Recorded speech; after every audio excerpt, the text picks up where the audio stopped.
All right, let's crack the code on communication. Today, we're going to show you how to take all those frustrating little misunderstandings and turn them into your greatest superpower, so you're always heard exactly the way you want to be. You know that feeling, right? You say one thing, but somehow they hear something totally different. We've all been there. A text gets taken the wrong way, or your big point just evaporates in a meeting. But what if the real problem isn't just what you're saying? Well, the secret is all about understanding your own personal communication matrix. That's just the mix of all the different ways we communicate. So let's dive in and see how mastering each piece can make sure your message lands perfectly every time. Okay, first up is the tool we use constantly, the spoken word. This is the bedrock of our day-to-day interactions. But, getting it right is so much more than just talking. Verbal communication is literally everything, from that huge presentation you're stressing about to just catching up with a friend, or even something as simple as ordering a coffee. It's that live, in-the-moment exchange of ideas. So, to really master this, you got to focus on three things. First, clarity and conciseness. That's all about your words. Choose them wisely. Get to the point. But that third piece, tone, that's the secret sauce. Experts call it paralanguage. Your pitch, how loud you are, your pacing. It's how a simple phrase like "great job" can sound like you genuinely mean it or like it's dripping with sarcasm.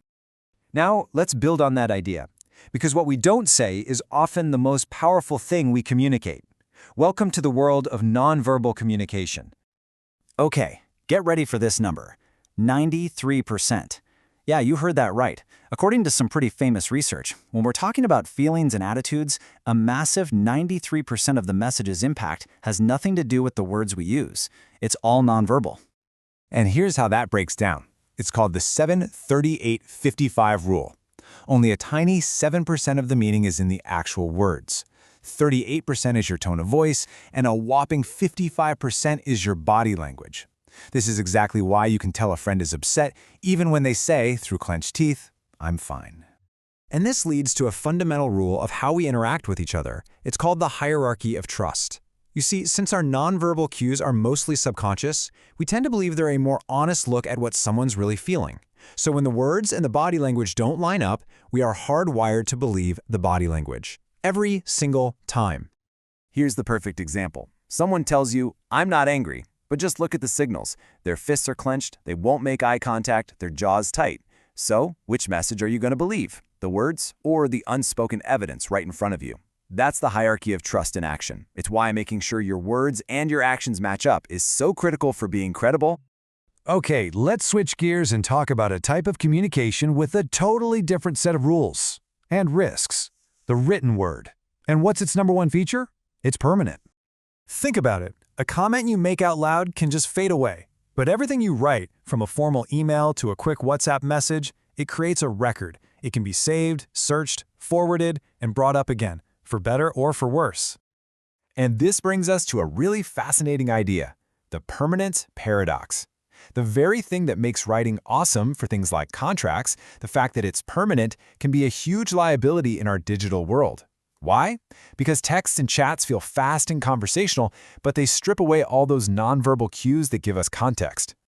You know, a heated comment in a conversation is fleeting, but a heated text message, it lives forever. It can be screenshotted and shared, turning a split second of emotion into a permanent artifact that can do real, lasting damage.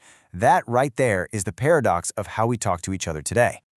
And for our final stop, let's talk about the fastest and maybe even the oldest form of communication there is, the visual language. And in our world of total information overload, this one is becoming more and more vital. Visual communication is all about showing, not just telling. We're talking about images, charts, symbols, even emojis. You see, our brains are just wired to process pictures way faster than words. It's why a stop sign is a big red octagon, not a paragraph of instructions. It's instant, and it just cuts right through the noise. And here's another powerful number for you to hang on to, 65%. This one really shows the incredible power of visuals when it comes to learning, and more importantly, remembering. This is something called the picture superiority effect. Basically, studies show that after 3 days, you only remember about 10 to 20% of what you read or hear. But if you pair that info with a relevant image, boom! your retention shoots all the way up to 65%. So visuals aren't just for decoration. They're a seriously powerful tool for making your message stick. So, we've broken down the 4 key types: verbal, nonverbal, written, and visual. Now let's put it all together. The real goal isn't just to be good at one of these things, it's to become a master of the whole toolkit. Let's just break it down real quick. If you need to have a deep, emotional conversation, you're going to lean on verbal and nonverbal. Need a permanent record, something to document a decision? Written is your go-to. And if you need to explain a really complex idea fast and make it memorable, visuals are just unbeatable. As you can see, each one has its own unique superpowers. So here's the bottom line. There's no single best way to communicate. True mastery comes from becoming an integrated communicator. That's someone who can look at a situation and just skillfully blend these types together. It's about putting a really clear chart in your written report. It's making sure your body language is open and encouraging when you're giving someone verbal praise. That's how you create a message that truly has an impact. And that brings us to one last question, just for you.